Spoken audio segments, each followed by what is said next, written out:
Gloria al Señor.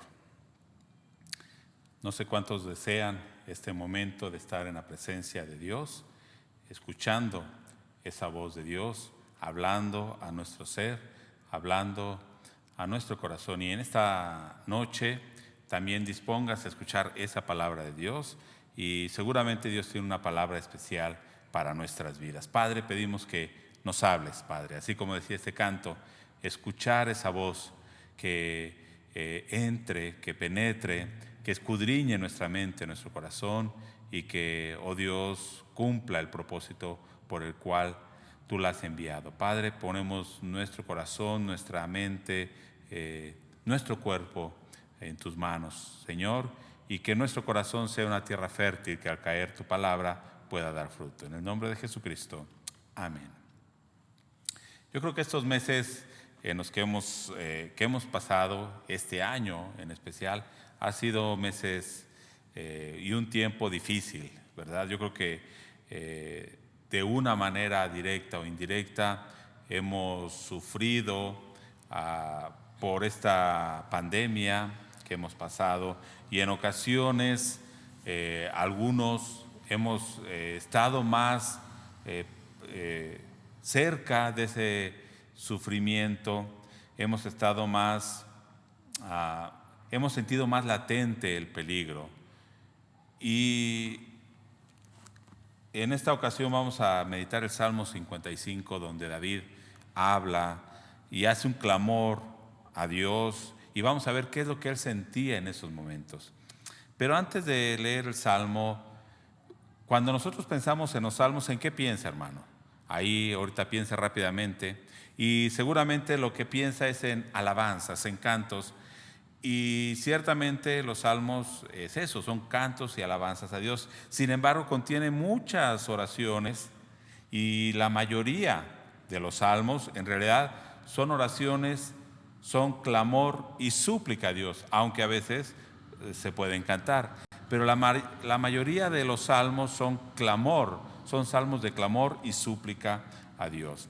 Este Salmo 55 es un salmo de clamor a Dios, y está en medio de varios salmos que tienen referencias directas de cuándo, o en el momento de cuándo fueron escritos, y nos menciona que los escribió David, la mayoría de estos salmos que hemos estado meditando.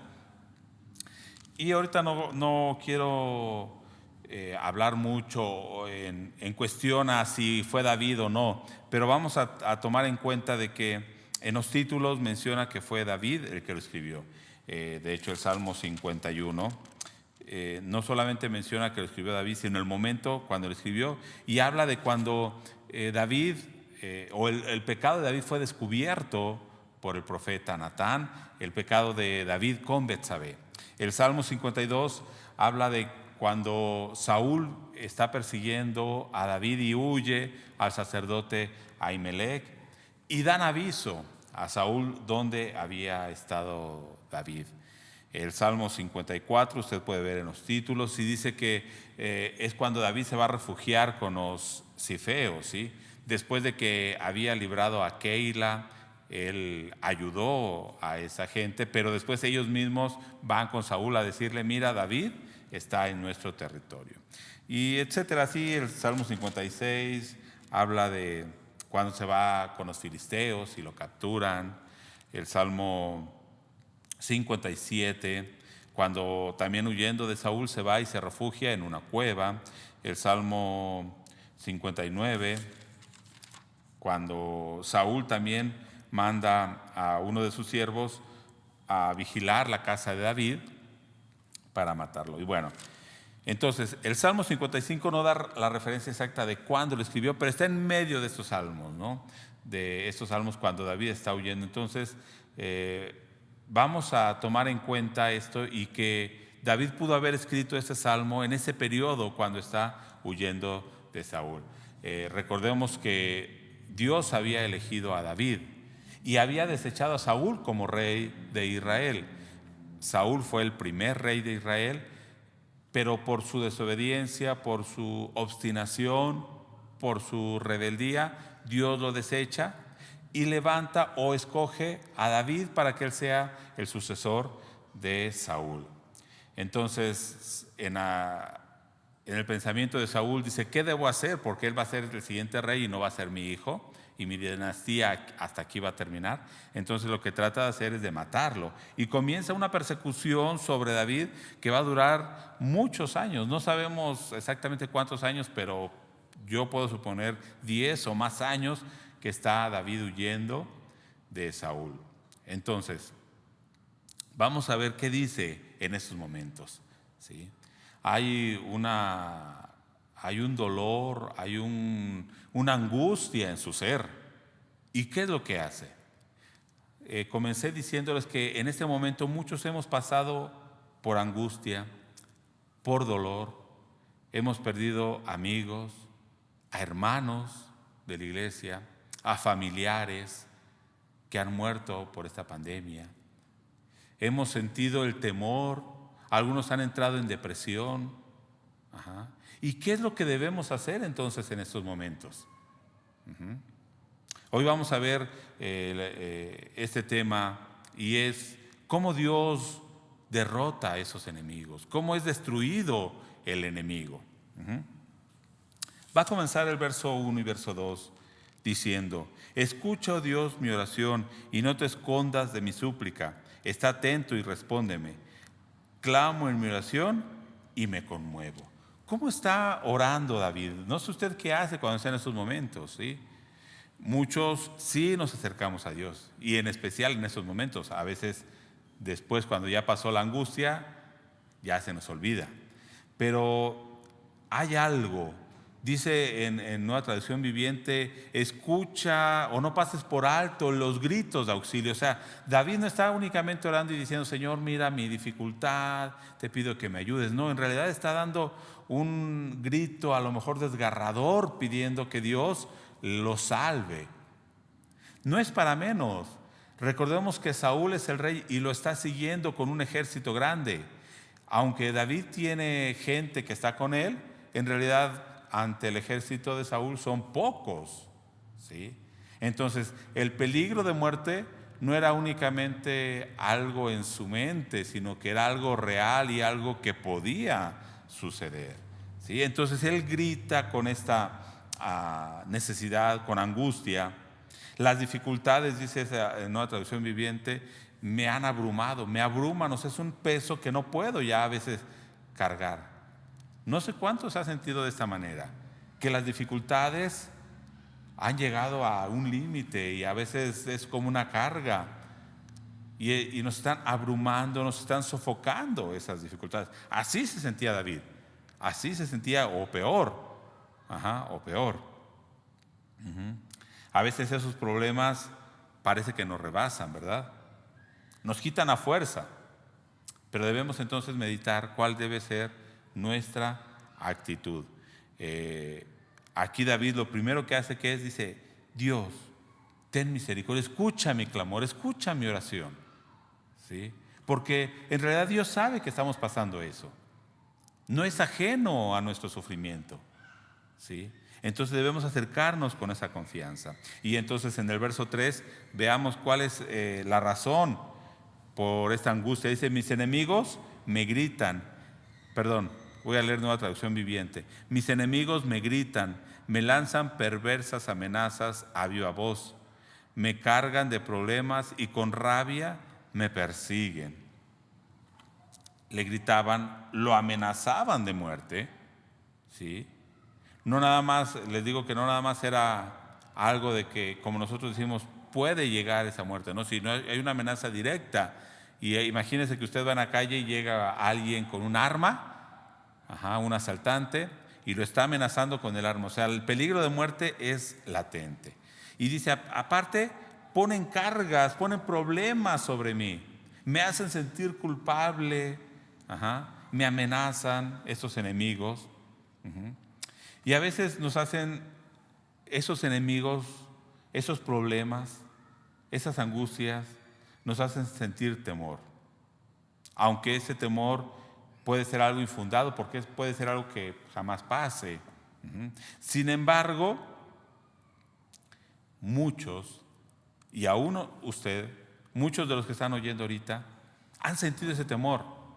Tenemos miedo al salir a la calle ahora, no solamente por la inseguridad, ahora por la pandemia. Y entonces esa angustia va llenando nuestra mente, nuestro corazón, hasta a veces dejarnos sin aliento. Y es lo que le pasó a David, ¿sí? Fíjese cómo dice el versículo 4: mi corazón está dolorido dentro de mí, y terrores de muerte sobre mí han caído. Mi corazón late con fuerza, parece que quiere salir de nuestro pecho. Hemos pasado situaciones así, angustias, tristezas, que sentimos que nos falta el aire. Tenemos terror, tenemos dolor, nos estresamos, nos duele la espalda, etc. Dice ahí el verso 4, es un temor ante la muerte. O el verso 5 dice, parece que estoy temblando y no me puedo controlar, ¿sí? ¿Será que David lo decía únicamente en forma metafórica? ¿Será que David decía esto únicamente como un poema para que le pusiera dramatismo a lo que estaba escribiendo? No, era una realidad.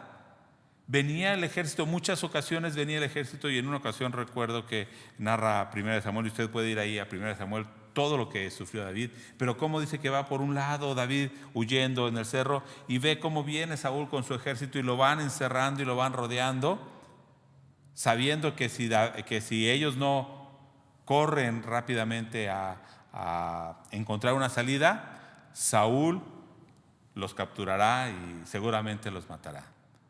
Cuando está en una cueva y pasa años viviendo en una cueva o en desiertos, ¿habrá sido muy agradable? Entonces, no lo decía únicamente como un poema o algo bonito, no, en realidad lo estaba viviendo. Si yo le dijera ahorita, es que hemos pasado angustias, ¿lo estoy diciendo únicamente como una metáfora? No, hermano. Usted, yo, en momentos a veces decimos, ¿qué va a suceder? Y a veces a lo mejor ahí cuando usted está orando, cuando usted está solas, cuando usted está en la noche en su cama, lo puede este temor agobiar, esta angustia. Y así estaba. Tanto que dice en el versículo 6, y dije, ¿quién me diese alas como de paloma? Volaría yo y descansaría, ciertamente iría lejos, moraría en el desierto. ¿Cómo estaba? No es por exagerar, pero ¿cuántos a veces habremos dicho, no, mejor me voy a un lugar y vuelvo a comenzar de nuevo? Ya estoy harto de esta situación. ¿Quién me diera unas alas para volar e irme al desierto donde no haya nada, a un lugar de refugio donde a lo mejor el enemigo no puede llegar, los problemas no pueden llegar, y ahí estaría tranquilo? ¿Sí se da cuenta de la desesperación de David? Así estaba David. Dice el verso 10: día y noche la rodean sobre sus muros, iniquidad y trabajo hay en medio de ella, maldad hay en medio de ella, y el fraude y el engaño no se apartan de sus plazas. Vamos a ver ahora cómo estos enemigos, los enemigos del justo, en ocasiones están muy cercanos a nosotros, y en ocasiones no son extraños. Puede ser alguien que a lo mejor está muy relacionado a nosotros. Este mismo verso en Nueva Traducción Viviente dice: día y noche patrullan sus murallas para cuidar de invasores. Escuche esto. Dice, esta gente que quiere hacerle daño a David, dice, está en una ciudad con sus muros, y lo que hacen es rodear la ciudad a través de sus murallas para cuidar que no haya un enemigo, un invasor que los vaya a destruir. Pero dice ahí el verso 10 a la mitad, dice, pero el verdadero peligro es la maldad que hay dentro de la ciudad. Todo se viene abajo, las amenazas y el engaño abundan por las calles. ¿Qué dice? Se están cuidando de enemigos externos, de enemigos que están fuera de la ciudad, pero en realidad la maldad, el peligro está dentro de ellos mismos. ¿Por qué? Porque ellos, el engaño, el fraude abundan en sus calles. Y eso es algo en lo que ahora quiero que meditemos.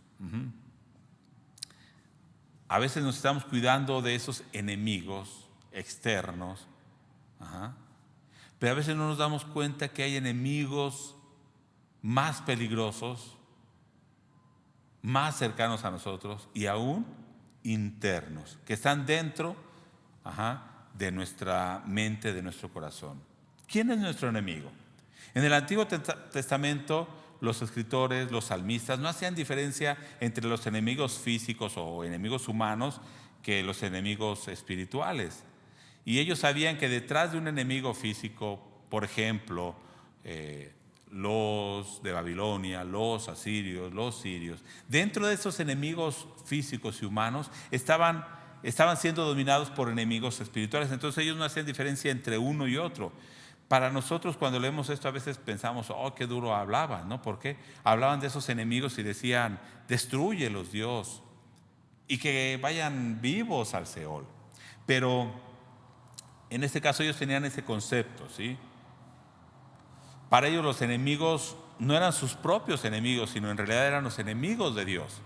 Todo aquello que se oponía a Dios, eran sus enemigos también. Es como ahorita, hermano. ¿Quién es nuestro enemigo? En realidad todo aquello que se opone a que la voluntad de Dios se cumpla en nuestra vida. ¿Y quién es ese enemigo que causa más daño? A veces nuestra propia carne que se está oponiendo a que Dios pueda cumplir esa voluntad. A veces nos estamos cuidando de los enemigos externos, de el vecino que viene a tirar aquí la basura a mi casa, o del enemigo que me dice cosas, o del vecino que no me lleva bien y que me insulta cuando salgo, que del vecino que deja su carro y no me deja salir cuando quiero salir. Pensamos que este es nuestro enemigo, de nuestro familiar que no le caemos bien y que siempre está metiendo discordia en la familia, de, no sé, alguien más, de nuestro trabajo, un compañero que nos está echando tierra, como decimos, o de un jefe que nos está ahí siempre oprimiendo. Y pensamos que ese es nuestro enemigo y nos estamos cuidando, haciendo o vigilando para que no vengan esos enemigos, pero nos damos cuenta que a veces dentro de nosotros está el peor peligro. Y así estaban estas personas que querían atacar a David. Y de hecho, fíjese en el verso 12, porque no me afrentó un enemigo, lo cual habría soportado, ni se alzó contra mí el que me aborrecía, porque me hubiera ocultado de él. Dice, si me hubiera atacado a alguien al que no le caigo bien, pues no me causaría ninguna sorpresa, porque sé que no le caigo bien, y yo lo aguantaría. Si a mí me ataca alguien de fuera, alguien que no es cristiano, pues no habría problemas. En cambio, dice en el verso 13, en cambio eres tú mi par, mi compañero y amigo íntimo. Cuánto compañerismo disfrutábamos cuando caminábamos juntos hacia la casa de Dios. Es Nueva Traducción Viviente. Dice en Reina Valera, sino tú, hombre, al parecer íntimo mío. O sea, un amigo que era muy cercano a él. Mi guía, dice. A lo mejor era una persona, y en este caso sabemos que está hablando por este verso de Saúl. Una persona que David, ¿cómo le llama? Padre. Lo llega a tratar como un padre porque David era su paje de armas. Entonces dice padre a Saúl. Y dice, tú que eras mi familiar, porque llegó a ser su suegro, ¿sí? Que cuando íbamos a la iglesia, en este caso al templo, o no era un templo, era todavía un tabernáculo, cuando íbamos a la casa de Dios, íbamos juntos y ofrecíamos a Dios. Imagínense esa situación que estaba viviendo David. A lo mejor ahora podríamos decir, un familiar muy cercano, un hermano que vamos juntos a la casa de Dios. Pero vuelvo a lo mismo que estaba diciendo. A veces hay enemigos más cercanos. Y en este salmo no quiero que usted vea esas personas como sus enemigos. No. Su hermano no es su enemigo. Su familiar no es su enemigo. ¿Sí? Y me salté unos versos y nos voy a saltar porque no quiero explicar esos versos que hablan sobre imprecaciones, que son pidiendo castigos de Dios sobre esos enemigos, no porque no los quiera pasar por alto, no, sino que llevaría más tiempo explicar los salmos imprecatorios, pero en realidad muchas veces sí nos llegan a dañar cuando familiares, cuando personas muy cercanas a nosotros pensamos que nos han defraudado. Y a veces podemos hasta llegar a orar como David: Señor, destrúyelos. Pero no.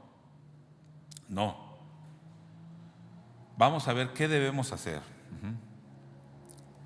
Dice en el verso 20, ¿cómo son estas personas? Estoy hablando de los enemigos.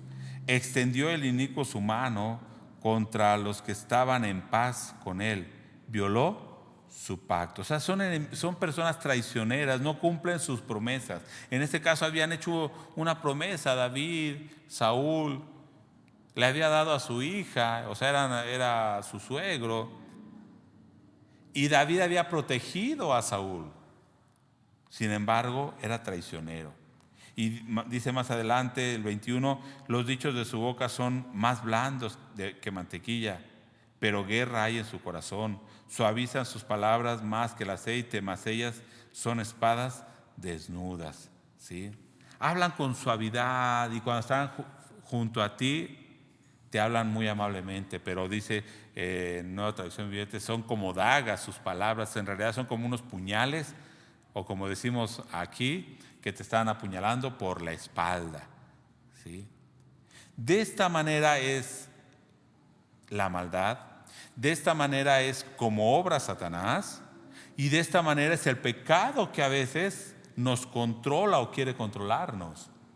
De la misma manera, Satanás de una u otra manera está tratando de destruirnos y nos presenta tentaciones con suavidad, pero en realidad son dagas, en realidad son flechas que nos quieren destruir.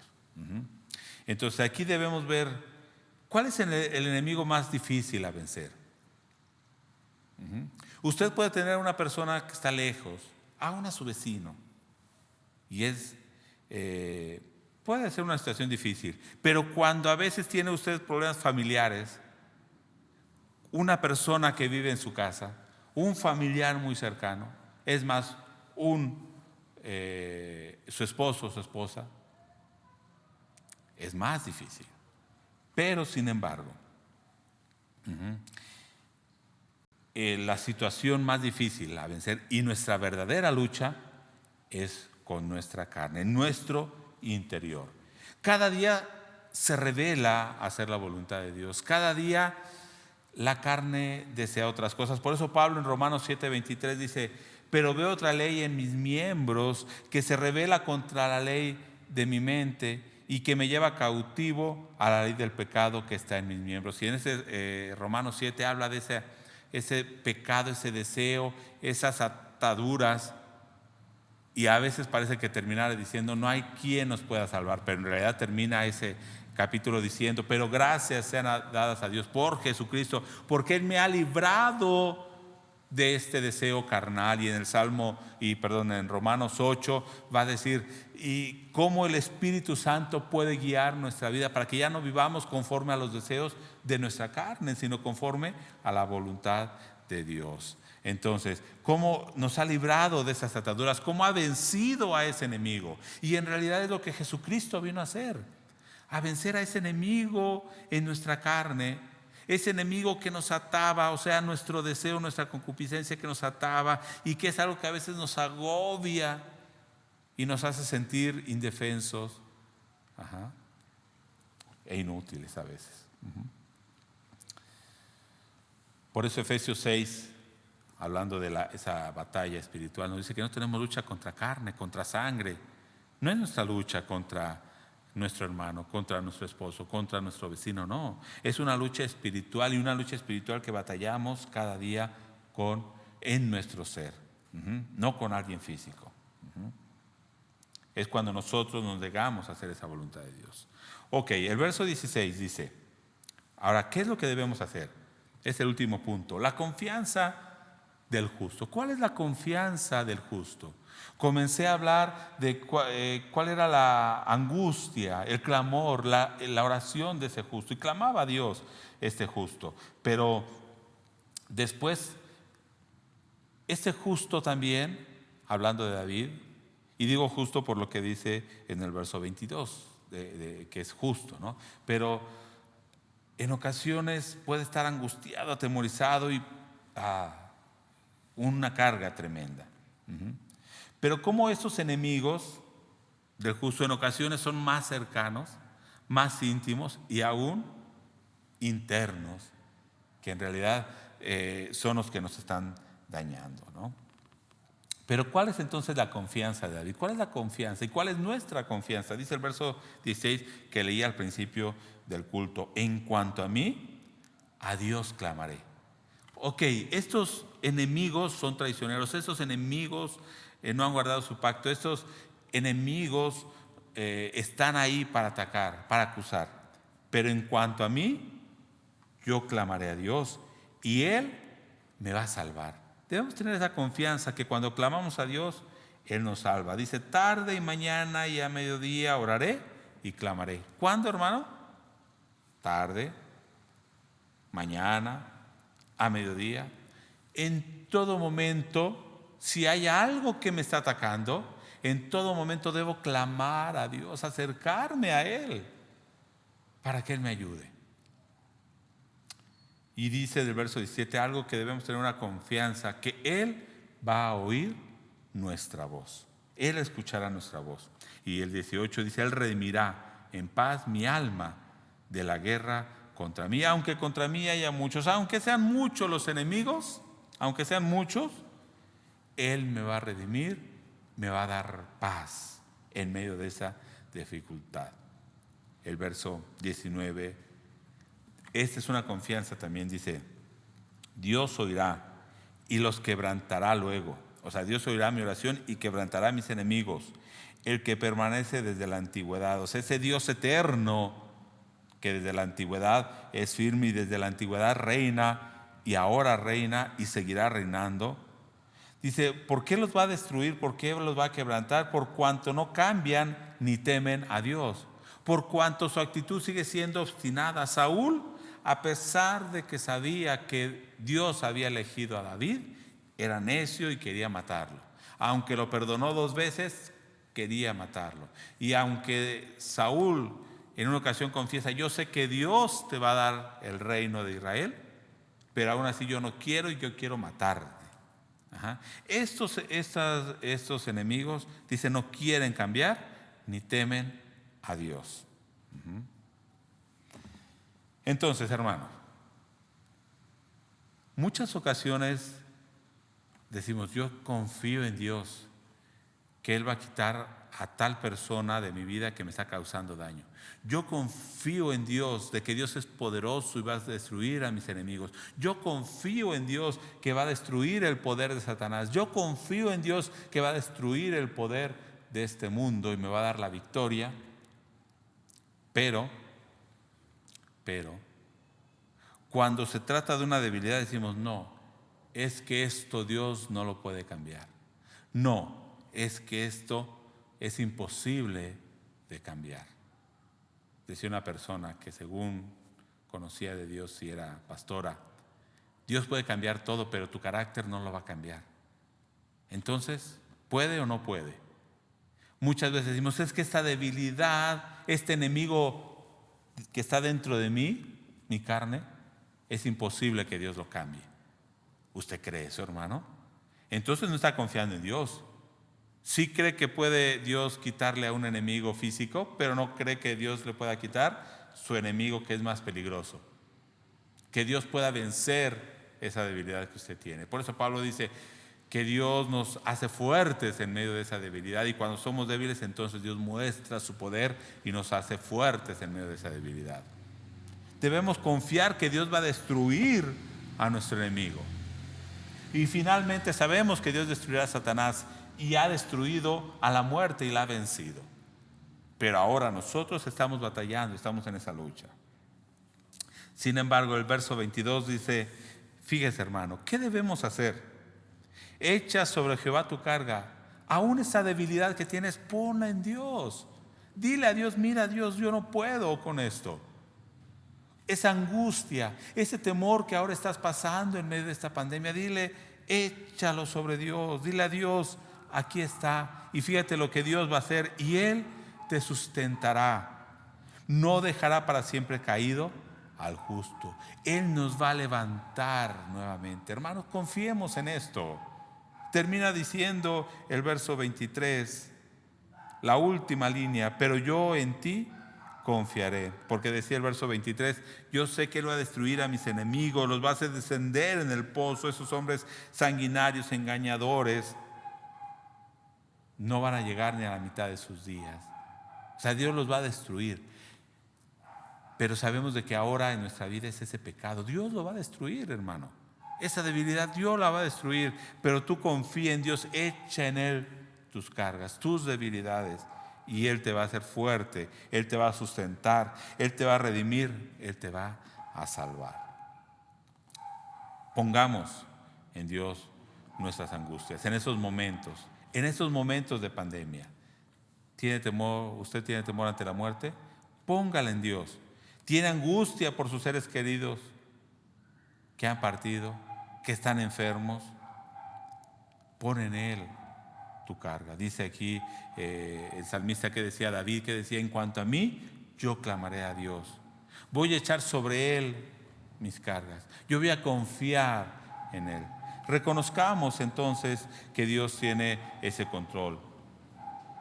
Y reconozcamos que esos enemigos internos son los que causan mayor problema. ¿Y cómo podemos vencer esos enemigos? Dice Santiago 4:7, sométete pues a Dios, resiste al diablo y Él va a huir. Lo primero que debemos hacer es someter nuestra vida en las manos de Dios, bajo la poderosa mano de Dios, y resistir al diablo y Él huirá. Debemos tener esa confianza de que Dios puede destruir a nuestros enemigos internos, esos enemigos que causan muchos daños. Como les decía, muchos clamamos para que Dios quite a esos enemigos que nos están dañando, pensamos enemigos, o personas que nos están haciendo daño, y clamamos para que Dios los quite. Pero ¿cuántas veces usted ha clamado para que Dios le quite esa debilidad? Hágalo en esta noche. Confiemos que Dios va a destruir. Es más, que Dios ya nos ha dado la victoria. David dice: Él ya me ha dado la victoria, Él ya ha destruido a mis enemigos. Confiemos en que Dios ya ha destruido a nuestros enemigos. Clamemos para que Dios destruya a estos enemigos, a esa carne que a veces nos lleva a rebelarnos, a hacer la voluntad de Dios. Confiemos en Dios, Él nos puede librar de eso. ¿Dios tiene poder para destruir al enemigo? Sí. Ese enemigo que lo está llevando a estar atado en el pecado. Dios lo puede destruir, ese enemigo, que es su carne y que es Satanás. Vamos a orar. Ponga en Dios su confianza. Padre, nos acercamos a ti. Así como dice David, clamamos a ti, sabiendo que tú nos vas a salvar. Ponemos en ti nuestra confianza, oh Dios. Sabemos que hay enemigos que quieren destruirnos.